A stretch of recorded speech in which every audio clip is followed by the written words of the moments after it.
I had a person request of me in order to do a video on dragon etiquette. And those of you who do not know the meaning of etiquette, prescribed or set the code of usage in matters of ceremony as at a court or in official or other formal observances. It's pretty much, I guess you could say manners. The way that you portray yourself, the way that you go about with other people, kind of like social matters. You know, don't be rude, don't be nasty, don't be a slob, yada yada yada, all the things that you shouldn't do. And just be neat, clean, respectful, all that stuff. So, what I'm going to do is, first off, I'm going to read the Dragon Ring Code from this book, which you guys have seen before if you've seen my other videos, is Mystical Dragon Magic, Teachings of the Five Inner Rings by DJ Conway. Now when it comes to my practice, I use this for a reference and source of information, because let's just face it, the information inside of it is marvelous. But I have attempted in order to do the ring code, or not the ring code, but the 5 inner teachings. And to me, there's too many guided meditations. You know, it's not like studying Wicca or witchcraft or paganism and progressing as you feel. I mean, yes, you can wait longer than the 6 months that they suggest, or that she suggests, but in the first few rings, there isn't that much information that you are learning up until, like, I think it's the 5-2, and then you're overwhelmed by all this information. Now, like I said, it's marvelous information, but yeah, it should be spread out just a little bit more. But anyway, Dragon Ring Code. All throughout the multiverse, the power is there to bless or curse. 'Tis a balance of darkness and of light that holds the web threads ever tight. Black chaos dragons and those of light, locked in balance, that is right. The dragon's code is very clear. Each ring should be for half a year. From apprentice to the warrior guard, the way to be mystic is long and hard. All levels explored, all truths laid bare. The student's motives pure as air. Must pass the test within the heart before the veil of knowledge parts. Dragon trust he must earn, or she. Then wait until teachers reveal the gate. Dragon magic strong and old requires the student to be bold. Cast the numbers 3 times 3, for that is what the power will be. No dragon spell is weak or small. For dragon magic conquers all. And I will have this book, Dragon Code, and the Dragon Ethics down in the description, so that you can read them in case I went too fast or you just couldn't understand what in the hell I was saying. Dragon Ethics, there's 10 of them. 1. Little scene gets more done. 2. Look for truth in the heart of hearts. 3. A lie burns both the liar and the silent listener. 4. Be true to the responsibility of balance. 5. Silence and magic, both are needed. 6. Honor your elders, for they carry important ancient knowledge.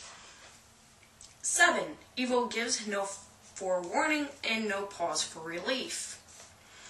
8. Dignity speaks well of a messenger. 9. You color your own light. 10. What happens to one stone reflects on all. Okay, pretty much the gist of pretty much everything that I just read of the Dragon Ethics, they pretty much say the same thing, just different words. You are responsible for what you do, what you say, what you think, what physical actions you take. You know, acknowledge balance, good and bad. You know, if someone is doing something good, acknowledge the heart in the heart. The purity, the love, unconditional love within that person, even within your own. You color your own light. What you do, pretty much is the same thing. What you do is what you shine. If you do something positive, same thing is good. You will shine that. If you do something you shouldn't have done, guess what? You're shining that out. You are radiating anything that you think, say, or do. As for dragon etiquette, I have said many times, respect. Respect is the main key. I'm not going to attempt to make this video very, very long. It's not necessarily going to be hands-on, but this is the gist of my knowledge, my experience. Etiquette. Yet again. When you call upon your dragons, or the elementals, you have air, fire, water, earth. You go to each of them, and you will call upon them as if they are the watchtowers, the guardians of the elements, the elementals. However you have done it prior is basically the way you will do so. Again. But in calling on these dragons, you are calling their names. You are calling on specific dragons, such as Dragon of Air, which is Cyrus, Dragon of Fire, which is Fafnir, Dragon of Water, Nalon, Dragon of Earth, Grail, and my energy is going up. Acknowledgement is the key, let me tell you. If I'm moving around so much, it's because my energy is building, and it's actually kind of warm up in here. Now, you go to these dragons. What I do is, when I am calling on them, and when I am bidding them farewell, I will... Generally, my hand positions are over my heart. Why? Because that basically opens up my heart chakra, acknowledges the power within it, and it brings up those true emotions, those true intentions. And I will say, with love, honor, and respect in my heart, now I'll either say, welcome, and blessed be, or I will say, farewell, or thank you, and blessed be. You know, I'll say my farewell, and then I'll do that last little bit. Of course, I will do the, you know, go if you must, stay if you like, because, let's face it, they're going to do whatever they want, and if I need them around afterwards, it's almost like, you know, dismissing, a teacher dismissing students and saying, can I please talk to you after class? It's almost like that. Except you're not the teacher, you are the student. So I guess you could actually switch that around. You are the student going up to the teacher after class. I'm going to take my phone out of my pocket because it's weighing my pants down. Pretty much anything else is basically the way that you would originally do it within your ritual. You light your candles, you light your incense, have your stones and or herbs. You know, I have said this before, and people asked me why would people do this. You have many different people in the world who don't know what they're doing, no offense to anybody, or they will attempt to do things that they shouldn't do. And what I mean by this is someone decides they they wish to call on a dragon. They want to see a dragon. They want to experience them, feel them. But some people, when they actually get these dragons into their space, near them, they feel them. Some people will either attempt to take the power that they have, that the dragons have, and use it for their negative intentions. Sometimes they will attempt to kind of drain the dragon of their power and knowledge. Some people will turn around, and if they have a blade with them, or even physically, spiritually, whatever, they will attempt to attack the dragon. Now, the reason for why I brought this up was due to the fact that, like I said, there are many people out there who, there are people out there who are capable of, no offense, being that stupid, and not having that common sense. So that is why I brought it up in the first place, like a year ago. Over a year ago, actually. So, make sure your intentions are pure. Make sure that whatever is in your mind matches that of your heart. Make sure your intention is coming from your heart and not just from your mind. Because then if your intentions don't match up, they're not going to work with you. I have had a dragon come up to me and state that he doesn't want to work with a specific individual. And he asked me, my opinions of this person, and I told him to, do what you normally do, use your intuition, use your knowledge. And seriously, when it comes to my dragons, even the elementals, we will have conversations like a normal human being. One thing that occurred a few days ago, say about a week ago, and I am going to do it in this video because, well, I haven't shared it like I was told in order to do so. I have had an inspiration to where I will write it down, such as, I will hear words of goddess or my dragons, and I will write down as they flow through me. But last week I was randomly, I was going through stones and writing down some of the associations, and I don't really know how to describe it, but it was kind of like, you know what, stop doing this, you're going to write this. And my hand went faster than my brain. It's like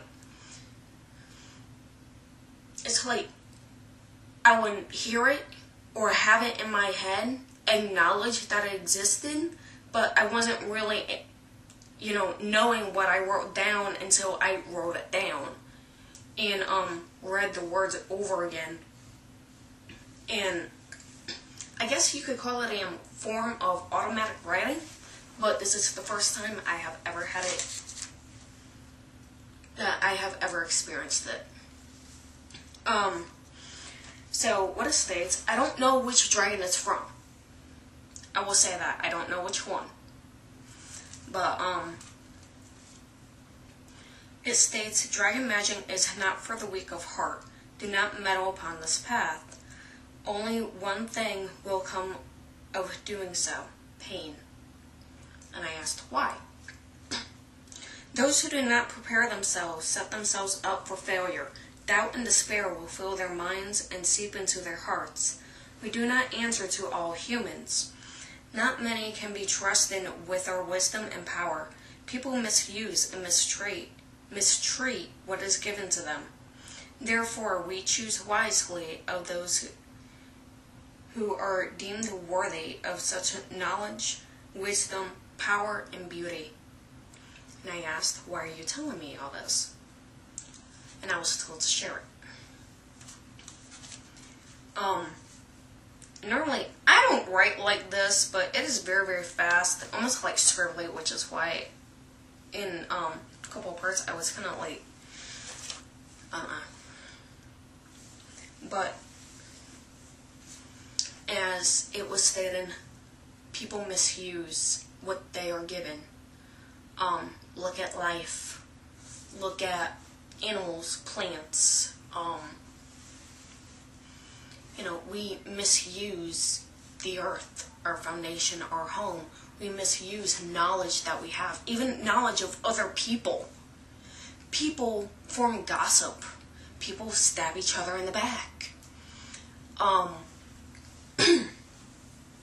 People misuse wisdom in order to discourage others or detour them to a path that is not of their choosing.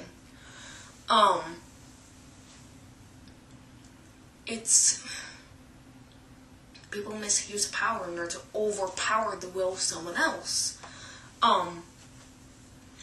It's all these things, people misuse what they are given. And this is why dragons, which is why I said make sure that your intentions are pure within your heart, is because dragons can see this. They can see whether your intentions are pure or not. And if they don't match, if they're not pure, they're not going to work with you. My intentions were not always pure. They were not always clear, I should say. I was a teen. I love dragons, but I was not serious enough in order to walk this path. I doubted myself. I doubted my own abilities. And with that doubt, how am I supposed to expand? How are they supposed to, gift me with their powers if I doubt my own? So basically, have confidence in yourself. Don't be cocky. Like I said before, there's a fine line between cocky and confidence. Be confident. Know that's there. Don't think that you're better or less than anybody else. We are all equal. We are all one. We are all human. Well, in the human species. Yes, the code states that, dragon magic conquers all, but quite honestly, it is the heart of the practitioner. It is the heart of the seeker who is walking the path of knowledge, wisdom, and power, that will make it what it is. Now, I know that this was supposed to be, dragon etiquette, but was kind of like a mixture of everything. But I think I got my point across. I don't know. I'm going to review this and edit it. So, thank you for watching, and God bless.